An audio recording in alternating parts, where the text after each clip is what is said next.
अहिलेको नयाँ हाकिमी जो चाहिँ यहाँको सरसफाइ कार्यक्रम गरिराख्नु भएको छ।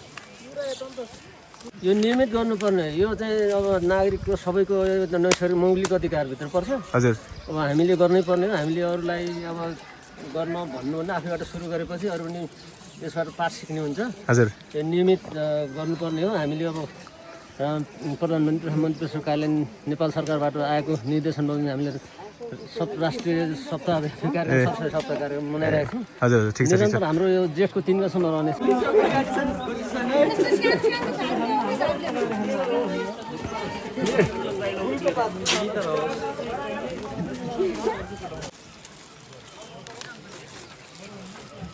जेठको 3 गतेसम्म चाहिँ तपाईँको यो सरसफाइ कार्यक्रम नियमित नै रहन्छ। तर यो सरसफाइ कार्यक्रम हामी डेली दिनको अब बिहान 1 घन्टा अथवा 8 घन्टा गर्ने हामीले सोच बनाएको छ।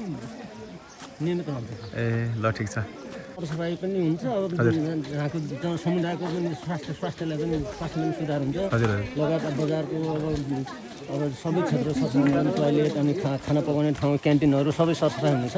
हजुर त्यो सरसफाइ गर्न जरुरी छ। अब पक्कै हुनेछ भन्ने आशा लिएको छ। हस् थ्याङ्क यू सर। अहिलेको नयाँ हाकिमीज्यूको मिठो कुराकानी राख्नुभयो, मलाई थ्याङ्क यू। अनि यहाँको दृश्य तपाईँहरूको माझ देखाउन गइरहेको छु। गाइजहरू बाँदरजी टोली खटिराख्नु भएको छ भने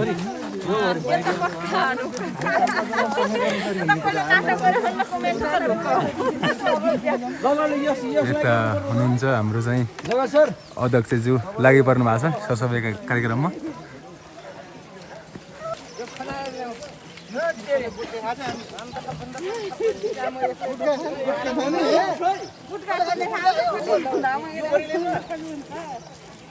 तपाईँको सल्लाह सुझाव थोरै जाओस् न। यहाँको सरसफाइ गर्दा तपाईँलाई यो सबै नागरिकहरूले आफ्नो घर आँगन हजुर सफा राख्ने, हजुर स्वच्छ वातावरण बनाउने वातावरण बनाउने त्यही हो।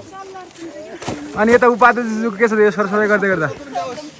हो हजुर हाम्रो यो कार्यालयमा एकदम व्यवस्थापनको लागि हाम्रो सबै टोली लागेको छ। हजुर कर्मचारी लगायत तपाईँ एकदमै खुसी हुनुहुन्छ यो सरसफाइ गर्दा? यहाँको वातावरण व्यवस्थाहरू राम्रोसँग भएन। यो सरसफाइ गर्दा चाहिँ अलिकति यहाँको वातावरण चाहिँ के हुन्छ? एकदम स्वच्छ हुन्छ, सुधार हुने।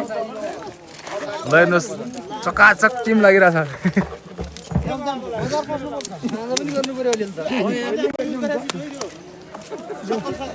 हजुर हामी सबैजनाले मिलेर